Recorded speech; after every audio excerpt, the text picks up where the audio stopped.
Hello, boys and girls, and good morning. So, we are going to continue reading. Okay, thank you for joining me today. So, we are week 9, day 2. So, today's Tuesday, and we are going to read chapters 3 and 4 of Mrs. Meyer is on Fire. Okay, so let's get started. Chapter 3, here we go. It's called The Thing That Wouldn't Die. It says, Mrs. Meyer was pacing back and forth across the stage as she talked to us. I know kids are curious about fire, she said, and fire can be a wonderful thing. We use it to cook our food in. We use it to warm our houses in the winter, but fire can be a dangerous thing too. Did you kids know that every year in the United States, more than 500,000 houses burn down? Wow, we all said, which is Mom upside down. Mrs. Meyer told us that we should never play with matches, with lighters, or with fireworks. We should never touch radiators or heaters. We should never stick anything into the electrical socket. We should never put a blanket or a piece of clothing over a lamp. She sure knew a lot of interesting stuff about fire. While she was talking, we were all glued to our seats. Well, not really. That would be weird. You'd have to be crazy to glue yourself to a seat. How would you get the glue off your pants? Hello? Anyway, Mrs. Meyer told us lots of other stuff that we could do to prevent fires. Play with toys, kids, not fire, she said. When she was finished talking, we walked 1,100,000 miles back to our classroom. Andrea was the line leader. Neil was the door holder. Okay, Mr. Cooper said after we had settled into our seats. Turn to page 23 in your math. And he didn't even get a chance to finish his sentence because out in the hallway, all these lights started flashing and sirens started screaming, and you'll never believe who walked into the door at that moment. Nobody! It would hurt if you walked into a door, but you'll never believe who walked into the doorway. It was Mrs. Meyer. To what do we owe the pleasure of your company, Mrs. Meyer? Asked Mr. Cooper. That's grown-up talk for, what are you doing here? I'm going from class to class to check all the fire extinguishers and smoke detectors, said Mrs. Meyer. Mr. Cooper closed his math book. Go ahead, he said, but he didn't sound all that happy about it. First, I'd like to tell you a joke, said Mrs. Meyer. A joke? Another joke? I was still trying to figure out her first joke. What kind of crackers do firefighters put in their soup? She asked. I don't know, said Michael. I don't know, said Alexia. I don't know, said Ryan. In case you were wondering, everybody was saying that they didn't know. Firecrackers, said Mrs. Meyer. Everybody laughed, even though she didn't say anything funny again. Mrs. Meyer took the fire extinguisher off the wall and looked at it. We already knew it worked because Mr. Cooper had used it the day before to put out Emily, remember? Then Mrs. Meyer climbed up on a chair and carefully she unscrewed the smoke detector from the ceiling. Smoke detectors save lives, she told us. Your parents should have one on every floor of your house. If there was a smoke detector on every floor of our house, we would be tripping over smoke detectors all the time. Everybody laughed, even though I didn't say anything funny. Andrea, she just rolled her eyes. Mrs. Meyer means the smoke detectors should be on the ceilings, Arlo, she said. That made no sense at all. If she meant we should have smoke detectors on the ceilings, why did she say we should have them on the floors? Floors and ceilings, they're opposites. If you hear your smoke detector start beeping, get low and get out of your house, said Mrs. Meyer. Repeat after me. Get low and go. Get low and go. Get low and go. Get low and go, we all chanted. Get low and go. Very good, Mrs. Meyer said. Any questions about smoke detectors? Andrea started waving her hand around like she was trying to signal a plane. What a brown-noser. And Andrea always asks questions. She thinks it makes you look smart when you ask questions. If you ask me, it's the other way around. If you know a lot of stuff, you don't need to ask any questions. You only need to ask a lot of questions if you're a dumbhead like Andrea, who doesn't know anything. Mrs. Meyer, of course, called on her. Yes, Andrea? How does the smoke detector know there's smoke? Andrea asked. Yeah, said Michael. How can it smell it if it doesn't have a nose? I imagine a smoke detector that was made in the shape of a nose. That would be cool. They should definitely sell them in the stores. Good question, Mrs. Meyer replied. Smoke detectors, they don't need a nose. They have a light sensor in them that can see the smoke. Watch this. She took a book of matches out of her pocket and she lit one of the matches. Kids, don't try this at home. Do not try this at home, she said. I'm a professional. Then she blew out the match and smoke started rising from it. Mrs. Meyer held the match under the smoke detector. Beep, beep, beep, beep, went the smoke detector. It looks like your smoke detector works perfectly, said Mrs. Meyer. Isn't that an annoying sound? Yes, said Mr. Cooper. I hate that sound. Me too, said everybody, because everybody hates that beeping sound that smoke detectors make. Beep, beep, beep, beep. Can you please turn it off now? Asked Andrea. That noise hurts my ears. 1 second, said Mrs. Meyer as she fiddled with the smoke detector. Beep, beep, beep, beep. For once I had to agree with Andrea. That beeping is the most annoying sound in the history of the world. Beep, beep, beep, beep. Maybe you should take out the battery, suggested Mr. Cooper. I'm trying to take out the battery, said Mrs. Meyer. The little battery on the door smoke detector is stuck. Beep, beep, beep, beep. It was horrible. I thought I was going to die. We were all holding our hands over our ears to keep out the noise, and Mrs. Meyer was having trouble taking the battery out of the smoke detector. Beep, beep, beep, beep. My head is gonna explode, I shouted.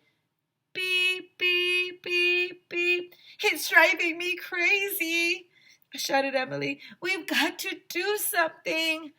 Beep, beep, beep, beep. Quick, get me the fire extinguisher, hollered Mrs. Meyer. So Mr. Cooper grabbed the fire extinguisher and handed it to her. Are you going to shoot the fire extinguisher at the smoke detector to turn it off? Asked Andrea. Well, not exactly, said Mrs. Meyer. That's when the most amazing thing in the history of the world happened. Mrs. Meyer put the smoke detector on the floor, and then she raised the fire extinguisher over her head, and she smashed it on top of the smoke detector. Smash! Crack! Oh, snap, said Ryan. She totally crushed it. Ryan was right. Mrs. Meyer had broken the smoke detector into pieces. That thing wouldn't be detecting any smoke for a long time. Oh no, look at that. Busting stuff up is cool. They should have a TV channel where they just bust stuff up all day long. I would watch that channel every day. But that's when something even more amazing happened. Beep, beep, beep, beep. The smoke detector was still beeping, even though it was busted into pieces. Nobody could believe it. Mrs. Meyer picked up the fire extinguisher again and slammed it down again so it became piece and piece and piece after piece. Smash, smash. Beep, beep, beep, beep. It was still beeping. Mrs. Meyer looked really mad. She picked up the fire extinguisher and slammed it down the smoke detector over and over again. She looked like a crazy person. It was like that horror movie I saw once, The Thing That Wouldn't Die. I'm not sure I approve of this violence, said Andrea. It sets a bad example for the children. What do you have against violins? I asked Andrea. Not violins, Arlo. Violence. Finally, Mrs. Meyer stopped hitting the smoke detector. She was sweating and shaking and panting. There were little pieces of smoke detector all over the floor. I thought one of them might start beeping again, but everything was quiet. Well, thank you for the information lessons about fire safety, said Mr. Cooper, and I think we all learned a new use for fire extinguishers. Mrs. Meyer wiped off her face and said she had to go talk to the other classes. One more thing, she said when she reached the door. It's time to replace your smoke detector. This one is broken, and then she left. Mrs. Meyer is weird. So that's the end of chapter 3. So now we will do chapter 4. It's called Stop, Drop, and Roll. Here we go. We were sitting in Mr. Cooper's class the next day. He told us to turn to page 23 in our math books, and you'll never believe in 1,100 years what happened at that moment. Lights started flashing, sirens started screaming, and Mrs. Meyer came into the room. Mr. Cooper rolled his eyes, and he put his math book down. To what do we owe the pleasure of your company today, Mrs. Meyer? He asked. I have a joke for you, said Mrs. Meyer. Oh, no, not another joke. What did the fire extinguisher name her twin sons? She asked. I give up. I give up. And I give up, said Ryan, Michael, and Alexia. In case you were wondering, everybody was saying that they were giving up. She named her first son Jose, said Mrs. Meyer, and she named her second son Jose B. Get it? I didn't get it. Why would somebody name their son after a hose? Mrs. Meyer's jokes are terrible, but I pretended to laugh anyway because everybody else... Sorry, boys and girls. My phone keeps going off. Sorry, hold on. There, okay. Because everyone else was laughing. Yesterday, we talked about preventing fires, said Mrs. Meyer. Today, I'd like to talk about what you should do if there is a fire in your house. Mrs. Meyer had lots of good advice. She told us that before opening a door, we should touch the doorknob and put our hand on the crack around the door. If you feel heat, so if it feels hot, there may be a fire on the other side of the door. She also told us that if your room is on fire, you should stay low to the floor because smoke rises. The air you can breathe will be near the floor. She sure knew a lot about fire. Now let's say your clothes catch on fire and you don't have a fire extinguisher, said Mrs. Meyer. What should you do? Andrea was saying, oh, I know, waving her hand like she was cleaning a big window with a rag. But Mrs. Meyer called on me instead. So, na boo boo on you, Andrea. If your clothes catch on fire, I said, you should get new clothes. Everybody laughed, even though I didn't say anything funny. Oh, no, said Mrs. Meyer. I decided to guess again. If your clothes catch on fire, you should run, I said. Actually, that's the worst thing to do, said Mrs. Meyer. Running will fan the flames and it'll make things get worse. Andrea smiled the smile that she smiles whenever I get something wrong. Then she stuck her tongue out at me. Why can't a truck full of flaming clothes fall on her head? If your clothes catch on fire, Mrs. Meyer told us, stop what you're doing, drop to the ground, cover your face with your hands, and roll over and over again until the flames are out. That makes sense, said Mr. Cooper. Stop, drop, and roll, shouted Mrs. Meyer. Repeat after me. Stop, drop, and roll. Stop, drop, and roll, we all chanted. Stop, drop, and roll. That's right, said Mrs. Meyer. And let's say your bedroom is on fire and there's smoke everywhere. What do you do? Hide in your closet? I shouted. Actually, that's the worst place to go to, said Mrs. Meyer. Andrea stuck her tongue out at me again. If your bedroom is on fire, said Mrs. Meyer, fall and crawl. Repeat after me. Fall and crawl. Fall and crawl, we all chanted. Fall and crawl. If there's a fire in your house, don't hide. Go outside, said Mrs. Meyer. Repeat after me. Don't hide. Go outside. Don't hide. Go outside. Don't hide. Go outside. Sheesh, Mrs. Meyer must really like chanting. Okay, now let's pretend there's a fire right here in this classroom. You touch the door. It's really hot. You find another way out. What are you going to do? You need to find another way out. What are you going to do? Stop, drop, and roll, shouted Neil the nude kid. Stop, drop, and roll. Fall and crawl. shouted Emily. Don't hide, go outside, shouted Alexia. That's right, said Mrs. Meyer. Go outside, follow me, kids, and you'll never guess in a million hundred years what happened next. I'm not going to tell you. Okay, I'll tell you. Mrs. Meyer jumped out the window. And that's right, she jumped right out the window. We saw it with our own eyes. Well, duh, it would be hard to see if we saw it with someone else's eyes. And look, here's the picture.